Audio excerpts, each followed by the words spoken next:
เพิ่นกระจายกว้างได้นี่เพิ่นจึงสามารถช่วยเจ้าได้เพราะฉะนั้นซะเนาะ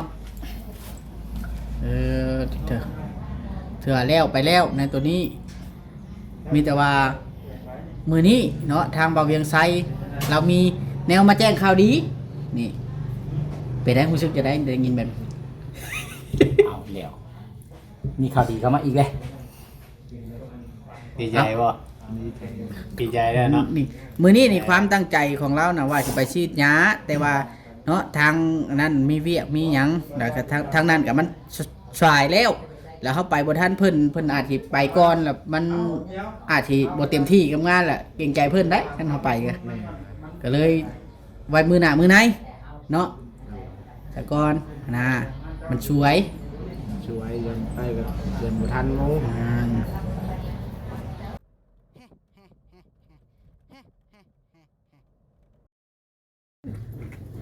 สบายดีเด้อพี่น้องทักทายสบายดีเนาะพี่น้องหน้าดำนักกำเครียดพี่น้องเนาะมื้อนี้ก็ยังอยู่เฮือนอยู่ห้องเช่าของอาจ้อยคือเก่าพี่น้องเนาะเพราะว่าทีมงานมีข่าวดีอย่างใหญ่หลวงพี่น้องมื้อนี้นะยินดีนํเนาะพี่น้องยินดีนํอาจ้อยกับอันเอ้ยหมดหลายๆก็คือมื้อนี้เนาะมื้อนี้เป็นมื้อนึงที่ว่ามีข่าวดีเฮาก็ยินดีนํเพิ่นแล้วก็เฮาก็ทางทีมงานจะเฮาก็ถ่ายทำก็สิพยายามแบบบ่วุ่นวายกันบ่หยอกกันกระดอกกระเดี่ยเนาะพี่น้องเนาะทาง FC ก็ติดตามได้พี่น้องติดตามข่าวเรื่องของอันนั้นนี่นะติดตามเรื่องของอาจอยนี่ครับพี่น้องเนาะเอาบาทนี่พี่น้องเนาะจักข่าวดีแบบใดหรือว่ามีเงินก้อนโตมามอบบ่หรือว่าแบบใดหนี้สินเพิ่นก็ใช้แล้วเด้พี่น้องใช้ก็คือด้วยเพิ่นว่ายกหนี้ตอนนั้นน่ะให้โลดหนี้ 2,000 นะยกให้โลดเพิ่นต่างซอยเพิ่นว่าหรือว่าเพิ่นบ่อยากให้มันวุ่นวายกันต่อไปแต่ว่า1,000นะเพิ่นสิให้เอาไปชาวตุ๊กเนาะน้องตุ๊กนะครับสิเป็นจังไดพี่น้องฟังมึงมีโอกาสพุ่นล่ะเนาะกันสิท่าอันนั่นเนาะกันสิท่าอาจอยกับเอ้ยหมดเอาไปให้คือยังยากแล้วบัดนี้เนาะพี่น้องเนาะทีมงานน่าจะได้รับภารกิจอีกการแบ่งปันเงินตัวนี้ก็ได้ก็พังเบิ่งนำกันเนาะพี่น้องเนาะไปเบิ่งนำกันอีกเทื่อนึงพี่น้องเนาะนี่พี่น้องเนาะอาจอยสวัสดีอาจอยขึ้นเข่าแล้วเนาะเจ้าเนาะเอามานั่งเจ้ามานั่งเดี๋ยวเจ้าย่างไปอยู่บ่นี่มันเป็นหลังบ้านเนาะมันเปื้อนบ่เปื้อนที่นั่งมาอาจอยนั่งเจ้าเอาสบายดีจอยให้หมดทำธุระก่อนจะออกมาก็ได้เนาะเป็นอะไรรู้สึกได้ที่เพิ่นยกหนี้ยกสินให้ดีใจอยู่บ่ดีใจน้ำลานเนาะจานก็เพิ่นก็ให้อันซอยต่างซอยคือตาตุกแท้นี่กับมือได้บ่พอจอยฮะกับมือได้ลมครับบ่จ้อยถามเรื่องอันนั้นก่อนได้บ่ดีมันจะติงแห้งตัวนี้มันนะมันเงินงับนะข่อยสิถามเรื่องของข่อยมันนั่นตั้งอยู่ดุมเนาะเอาข่อยขออนุญาตถามเรื่องถามก่อนนะถามทีละคนเด้อมันจะมาตั้งอยู่นี่บ่เป็นใช่มันจะได้ยินเสียงข่อยขออนุญาตเด้อข่อยขออนุญาตถามเรื่องความรู้สึกเราก่อนถามทีละคนเด้อเป็นอะไรอาจอยอันรู้สึกจะได้แบบล้านนะมีความตั้งใจยกนี่ยกสินให้เนาะเงินก็บ่แม่นน้อยๆได้เงินล้านปลายเนาะล้านชามมันบ่แม่นน้อยๆเงินนะเป็นได้รู้สึกแบบใดเกี่ยวกับหลานผู้นี้นะดีใจน้ำร้านนะร้านบัวเอาหนึ่งคืนกันรู้สึกดีใจเนาะที่หลานมีใจอยากช่วยแบบรู้สึกขอบคุณหลานเนาะหลานนี่มีลูกมีเมียบ่หลานโอ้เมียเขาเจ้ากับบ่ว่านั่นใดอันนี้เป็นแสดงดีพอจ้อยบอกว่าจะดีให้แสดงว่าทั้งผัวและเมียของข้าเจ้านะก็มีจิตใจดีอาจารย์ช้าเขาจะยกหนี้ให้เนาะไม่ใช่เลมอนให้เราทำธุระก่อนต้องน้ำในบ่ด ดีใจน้ำดีใจ เพื่อนลงมาบ่ ตัวนี้ก็ได้นี่ล่ะพี่น้องเนาะพี่น้องกันเนี่ยแต่ก็แบบหลานนี่หลานเป็นหลานทางใดเอาหลานทางเมียบอกทางเมียเจ้าบอกทางเมียเก่านะ ทั้ง ทางเจ้าเอง พร้อมกันเบิดทุกคนมื้อนี้ ลูกของลูกไปลูกน้องหรือลูกอ้าย ลูกน้อง ลูกของน้องแท้ๆบ่ สบายดีเด้อขนาดเด้อสบายดีทีมงานทุกคน ลูกของน้องแท้ๆเนาะ พี่น้องส่งเงิน เอาแบบไม่ นี่แต่ว่าแต่ว่ามันบอกได้ใช้กัน ได้เลย นี่แต่ว่า เดี๋ยวค่อยสิคุยก่อนเด้อ แจ้งข่าวดีเพิ่นได้เจ้าคุยกับเพิ่นแล้วเด้อก็สิคุยกับบ่จอยกันนะ เออ เรียกคุยกันบ่ว่า ก็แสดงก็ดีใจน้ บ่บนกันหลายคนพี่น้องนะบ่ดีถามเพิ่นเนาะ ำแมน จังน้อยเฮาจังคอยว่าอีก แมนเพราะว่าข่อยที่ข่อยเว้านี่ก็แบบว่าเฮาก็รู้สึกแบบเพิ่นน่ะเป็นคนใจดีอีกผู้หนึงหั่นนะ แม่ คือว่าหลานกับเมียของหลานเนาะเพิ่นก็ให้เพิ่นเข้าใจกันทั้งลูกกับเมียเพิ่นก็ได้หั่นนะที่ช่วยลุงในมือนี้หั่นนะยามติดขัดเนาะ เพิ่นมีครอบมีครัวแล้วบ่ประจักษ์ มีนะ เพิ่นก็ใจกว้างไหนนี่เพิ่นจึงสามารถช่วยเจ้าได้ว่าซั่นซะเนาะเออเถื่อแล้วไปแล้วในตัวนี้ มีแต่ว่ามือนี้เนาะทางเบาเวียงไซเรามีแนวมาแจ้งข่าวดีนี่ไปได้รู้สึกจะได้ยินแบบ เอาแล้วมีข่าวดีเข้ามาอีกเลย ดีใจบ่ดีใจแล้วเนาะ นี่มือนี้นี่ความตั้งใจของเรานะว่าจะไปฉีดยาแต่ว่าเนาะทางนั้นมีเวียกมีหยังแล้วก็ทางนั้นกับมันสายแล้ว แล้วเขาไปบนท่านเพิ่นอาจสิไปก่อนแล้วมันอาจสิบ่เต็มที่กับงานแหละเกรงใจเพิ่นได้ท่านเขาไปก็เลยไว้มือหน้ามือในเนาะแต่ก่อนนะมันสวย ช่วยยังไปกับเดินบ่ทันโม เอาเดี๋ยวจะให้เบาเวียงไซมาคุยแล้วก็แจ้งข่าวดีเจ้าเลยเดียวกันเด้ออ้าว เลยเอ้ยแต่ทั้งหมดได้ใช่ อยู่ได้ เรามานั่งเดียวกัน ให้เราออกมาอยู่ร่วมกันได้ก็ได้ จะห่วมกันพร้อมกันทั้งสองเลยเนาะ เบิ่งเงินแล้วก็อันนี้หมดออกมานอก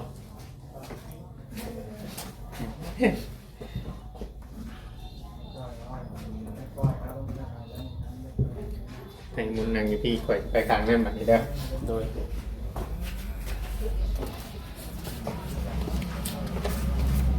สบายดีเอฟซีแค่หนึ่งเด้อ พี่น้องส ส บา บาย ย ดี ดีหลายๆคนหลายๆท่านพี่น้องเนาะที่เข้ามาเบิ่งมาชมเข้ามาติดตามในทีมงานของสุมเฮาพี่น้องเนาะก็หลายคนกับหลายหน่วยเด้อพี่น้องกล้องอยู่นี่ก็มีอยู่6กล้องแต่ก็อาจสิบ่ให้เว้าหลายคนเพราะว่ามันอาจสิเสียงดังเนาะโอนอวยแล้วก็ FC เพิ่นก็เพิ่นเบิ่งน่ะมันเป็นอันบ่ม่วนพี่น้องเนาะมันเป็นอันบ่ม่วนน่ะบ่งามแต่คนหนึงถามแล้วก็คนให้คนหนึงเว้าเนาะหลายคนมันสิยากกันแต่ก็มื้อนี้เนาะในความคิดความเห็นนั่นก็คือว่ามาแจ้งข่าวดีให้แหละพี่น้องเนาะแจ้งข่าวดีให้ฮู้และทางผู้รับผู้ใหญ่ก็ทานเก่าเนาะผู้เพิ่นมอบเงินให้เมื่อกี้นี่แหละพี่น้องเนาะมอบเงิน1,000จำนวน 1,000 เมื่อกี้นี้เพิ่นให้ทางบ่เวียงนี่ได้คุยกันกับทางเมมูดแล้วเนาะว่าสิขายเสื้อผ้าเนาะในตอนเว้าตอนแรกเนาะว่าสิขายเสื้อผ้าบัดนี้ก็ทางเอมูดนี่เราปรึกษาผู้รับผู้ใหญ่และผู้มีประสบการณ์พี่น้องเนาะผู้มีประสบการณ์หลายคนน่ะก็ว่าถ้าขายเสื้อผ้านี่มันต้องใช้เวลายาวเนาะเพื่อเฮาสินั่งขายเพื่อคนที่เข้ามาหาเฮาก็เลยเปลี่ยนแผนพี่น้องเนาะเปลี่ยนแผนทางบ่เวียงเองก็ได้แจ้งทางผู้รับผู้ใหญ่เพิ่นไปทางเมย์เพิ่นไปเนาะเพียงเนาะก็อยู่ทางฝั่งไทยแต่เพิ่นไปอยู่ทางออสเตรเลียพี่น้องเนาะแล้วก็เพิ่นว่าตามจุดประสงค์ของทั้งพ่อจ้อยและก็ทั้งไอ้มุดว่าสิค้าขายไก่บ่ โดย ไปหาเลาะซื้อไก่ในหมู่บ้านบ่ โดย อ๋อทั้งไอ้มุดนี่เคยเฮ็ดบ่ ก็บ่เคยแต่ว่าพอจอยเพิ่นเคยคือสิของเนาะ อืม การจะมากินจุดนี้แบบว่าก็คิดไปแล้วเรื่อยก็แบบว่าผู้ใหญ่เพิ่นก็บ่ค่อยพร้อมเนาะขายเสื้อผ้ามันขายบ่ดีขายบ่ได้ มันขายยากเพิ่นว่าผู้ใหญ่หลายคนเพิ่นเว้าเนาะ ตามในคอมเมนต์ก็หลายอยู่เนาะ โดยก็เลยว่าเปลี่ยนความคิดใหม่ว่าหาทางว่า ไปหาหลับไก่แล้วไปส่งเพราะว่าปอจอยเป็นเคยเฮ็ดมาคือสิพ่อได้อยู่แบบว่าเมื่อใดเฮาไปหับได้จักโตอีกอย่างแนวนี้เฮาก็เสียเงินซ้ำที่เฮาหับไก่มาแล้วเฮาก็ไปขายออก ก็คือว่าเงินทุนที่เพิ่นให้มาก็คือยังสิแบบว่ายังสิได้ใส่หึงแบบว่าไปซื้อต่อได้คันเฮาลงทุนแบบว่าเอาเสื้อผ้ามาเนาะลงทุนไปแล้วแหละมันขายเสื้อผ้าบ่ออกเลยเงินมันก็เบิดไปแล้ว มัน ก็ สิอยู่น้ำเสื้อผ้า โดย เนาะ มันสิอยู่ในเสื้อผ้าก็เลยว่าคิดความคิดใหม่ อ๋อ ผู้ใหญ่เพิ่นก็บ่ค่อย คือว่า พร้อม คือว่าไปซื้อไก่มานี่ โดย เฮาซื้อมาตอนเช้าตอนเว้นนี่ตอนแรกนี่เฮาไปส่งแบบนี้ว่าคือมื้อเช้า โด เฮาย ไปส่ง โดยก็คือแบบว่าเฮาไปมื้อนี้แบบว่าไปหาหล่อซื้อแล้วก็ได้จักโตอีกอย่างจังซี่แล้วเฮาก็ไปส่งเนาะเฮาก็ไปขายออกแล้วมันก็แบบว่าเงิน เงิน มัน เฮา สิ มั บ่ น ติดขัด มาหาเฮาคือเก่า โดย โอ้ แล้วก็ เป็นความคิดที่ดีเด้อนี่เนาะ คือแบบว่าเฮาซื้อไก่เท่าใดแล้วเฮามาขายได้กำไรเท่าใดเฮาก็มาคิดเบิ่งว่ามันเงินสำที่เหลือมันก็ยังเหลืออยู่สำที่ออกก็ซ้ำเฮาได้ไก่มาขายจังซี่ก็คือว่าเงินมันสิข้างหึงนะ โดย โดยถ้าว่าเฮาเฮ็ดจังซั่นน่ะมันลงทุนก็หลายแนวเนาะคันว่าเรื่องขายเสื้อผ้าผู้ใหญ่เพิ่นก็บ่ค่อยพร้อมปานใดแล้วก็เปลี่ยนคิดใหม่โดย อืม ถือว่าสิเล่นไก่ก่อนเนาะ โดยเรียนทางนี้เพิ่นก็ โดย เนาะ โดย บางเทื่อบางทีก็ทางพ่อจอยนี่เคยเฮ็ดตัวนั้นเฮ็ดโดนแต่บ่ ถึงเติบ ก็พอได้อยู่เนาะ พอได้ อืมโดยนั่นแหละพี่น้องเอ้ย ค่าน้ำมันรถอีหยังจังซี่เฮาก็สิหักออกเนาะไว้ด้วยเฉพาะแล่นรถแบบว่ามื้อหนึงเฮาใส่น้ำมันเบิดเท่าใดอีหยังจังซี่แล้วก็คันเฮาสิซื้อไก่ว่ามื้อหนึงได้10โตหรือ20โตหรือ30โตเฮาก็สิคิดอ่านออกง่าย ทาง เนาะ เบิ่งกล้องนี่ได้ยันว่ามันบ่มีตัวเปิดการเมืองน้ำมันนี่คือว่าเฮาก็แยกออกสมมุติว่าไก่สมมุติว่าเฮาได้20โตหรือว่า30โตเนาะเฮามาได้เฮาก็ได้ส่งรถนะเวลาเฮาบ่ได้ตุนคือเสื้อผ้านี่เฮาต้องตุนเด้ตุนเฮาบัดขายบ่เบิดคุโตะ โดย คือไก่นี่แต่ละมื้อเฮาต้องขายเบิดเนาะ แม่น เพราะเฮามีบนส่งวันนี้ยังมีอยู่บ่ผู้ดื้อผู้เคยเฮ็ดแบบนี้หมู่ครูเจ้าเนาะ เริ่มเริ่มหมดจะมีอยู่คนหนึ่งครูว่าขายไก่ในตลาดกับพ่อหูอยู่พอได้ไปถามมาอบรมอยู่ว่า ว่าช่วงแต่ละปีเจ้าเฮ็ดเนาะไก่ราคาไก่มันบ่อยู่เหมือนเก่าเลยเนาะ แม่น เฮาต้องเบิ่ง มัน แน่ บ่อยู่ปกติเนาะ อยู่ปกติ โดย ซื้อข้าวแบกเพิ่นบ่จักอาจอยเคยซื้ออยู่บ่แบกอ่ะ เนาะเคยเลย บาดแล้วน่ะถ้าว่าเฮาเข้ากับการค้าขายแล้วน่ะบาดแล้วน่ะมันสิพาเฮาไปเองอีหยังกะ แม่นเฮาสิเลือกเองเนาะ แม่น เรื่องหมู่เรื่องพวกเอง สมมุติว่าเฮาซื้อตัวนี้เฮาเบิ่งแหละเนาะว่ากำไรมันสิประมาณนั้นประมาณนี้แหละพอได้เฮาก็เริ่มจากไก่ต่อไปอาจสิเป็นเบ้หรือว่าเป็นงัวเป็นกล้วยไปสมมุติว่าเฮามีทุนนะ โดย มันอาจสิเฮ็ดให้เฮาดีขึ้นในการค้าขายนี่มันบ่พออย่างนั้นหรอกแต่ว่าเฮาต้องเบิ่งต้นทุนว่าเฮาได้มาทำไรได้กำไรเฮาทำไรนี่แห ค่า ละ ใช้ พี่น้อง จ่ายสำใดเนาะ แม่นทางผู้รักผู้ใหญ่เพิ่นก็อยากให้คุยเลยก็เพิ่นก็อยากให้ทางบ่เวียงนี่ติดตามเบิ่งเนาะถ้าว่าเอาเงินเอาหยังให้แล้วก็มอบให้ทางบ่เวียงนี่เบิ่งว่าเพิ่นให้เงินไปแล้วเนาะทางเขาไอ้มุดหรือว่าทางปจอยนี้สิเฮ็ดออกหลอกออกผลบ่เพิ่นว่าเนาะในเงินจำนวนที่ก็นั่นแต่ว่าเพิ่นก็อยากรู้สมมุติว่าเจ้าสิขายเสื้อผ้านี่เพิ่นก็สิลงให้สมมุติว่านี่แหละบัดนี้ในความคิดของเฮากับเพิ่นก็เรียกตามใจนะเฮาสิเปลี่ยนเฮ็ดแบบนี้ก่อนก็คือไอ้หมุดเราเว้าอธิบายมาเนี่ยเงินมันก็ถ้าว่าขายไก่เฮาก็ได้เงินมากกว่ามื้อเนาะถ้าว่าขายเสื้อผ้านี่บางมื้อไปนั่งนี่บางมื้อบ่ได้ขายจักโตก็มีบ่เวียงเคยมีประสบการณ์มาก่อนแล้วขายเสื้อผ้านี่เช่าห้านอยู่ตลาดเชโนนี่ก็เคยเช่ามาฮอด2ห้านขายเสื้อผ้าแต่ว่าพอขายมื้อนึง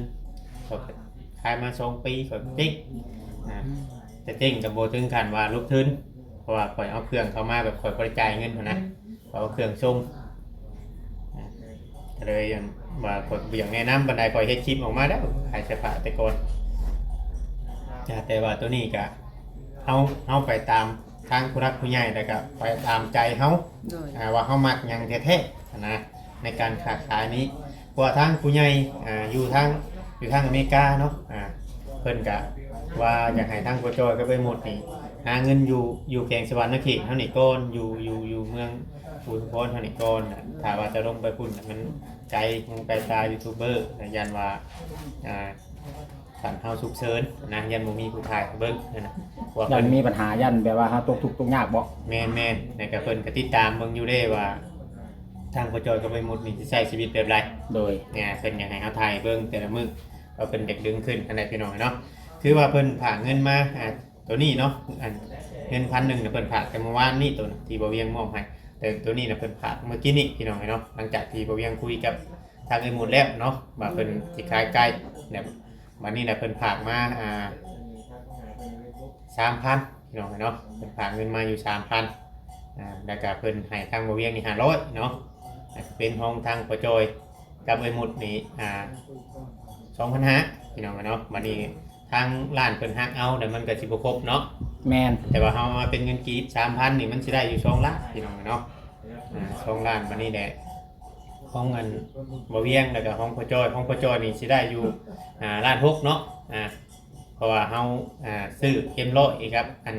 นมมาให้ทางไอ้หมุดพ่อจอยแล้วก็ทีมงานเฮานี่ได้กินนํกัน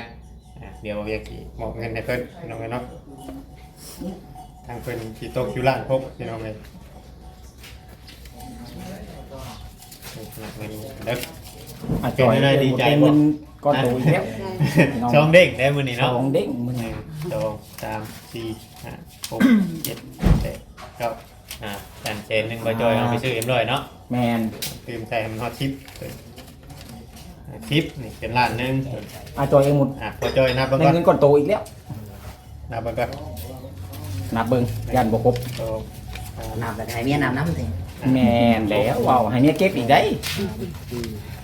5 6 7 8 4 9 10 10บ่ให้ยืนให้เมีย 10 แสนพี่น้อง10 แสนแล้วตัวนี้ ตัวนี้6เชด 6 แสนตัวนั้น ไปนับให้เพิ่นเบิ่งอีก 1 2 3 4 5 6 เป็นอยู่ร้านพกของผู้ใหญ่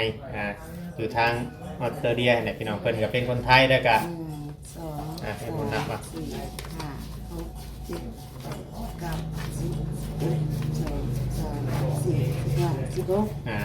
10 16ใบก็คือว่าร้านพกกันเงินร้านพกนี่บ่เวียงสิขอถามสมมุติว่าทุกเจ้าไปซื้อมื้อหนึงนี่ซื้อไก่นี่เบิดบ่ลองเบิ่งนะถามไปซื้อได้อันตามที่เจ้าเคยซื้อนะเบิดบ่คือว่าแล้วแต่มื้อบ่ มันก็แล้วแต่มือละมือก็ บ่เพาะเนาะทำนี่เนาะหลังมือนะ มือก็พอละมือ เสื้อใกล้เป็นโตมาขาย แม่น แม่น ตัวละ5 6 70 80เนาะว่าอย่างมันได้สิได้เล็กโตซะทำนี่นะ อันนี้เฮาถามเบิ่งซื้อบ่ได้อันนั้นเนาะคือว่าเงินในจำนวนอยู่ร้านพกเนาะเงิน2,000 กว่าบาทนี่แหละแต่ว่าลองเซิร์ชเบิ่งว่าเฮาซื้อมานี่สมมุติว่าร้านพกนี่เฮาไปซื้อมุดร้านพกหรือว่าเฮาซื้อประมาณร้าน3หรือว่า3เซนนี่คือว่าค่าน้ำมันเฮาเนาะ3เซนนี่ค่าน้ำมันเฮาแหละ ข้าวไปเขาอยาก แม่ แม่ น นกินน้ำในได้เข้าไปเข้ากัน คือปากที่ท้องไปน้ำ มัน เนาะ มันสิได้กำไรขนาดพี่เนาะเฮาก็อยากฮู้ตัวนี้แหละกับทางผู้รักผู้ใหญ่เพิ่นอยากเบิ่งมื้อต่อไปได้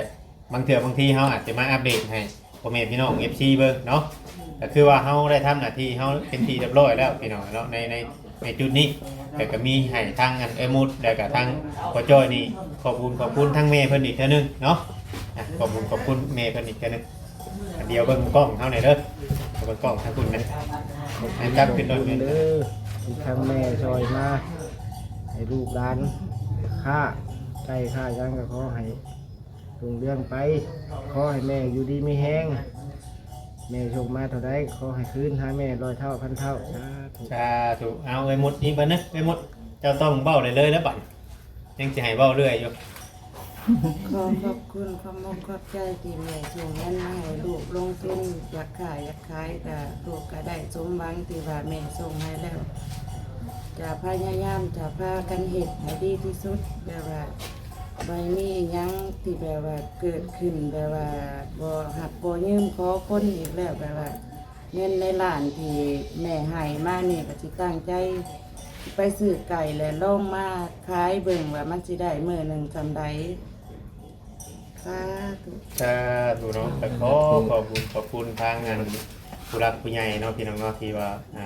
ไว้วางใจทีมงานเฮาพี่น้องเนาะกันเป็นว่าให้ทีมงานเฮานี่พากันอัปเดตเบิ่งพี่น้องเนาะเบิ่งทางพ่อจ้อยแล้วก็ทางไอ้หมดนี้เนาะพี่น้องค้าขายว่าสิได้ผลออกดอกออกกำไรทางใดพี่น้องเนาะก็ผมขอบใจที่ว่าเป็นเนื้อเชื่อใจพี่น้องก็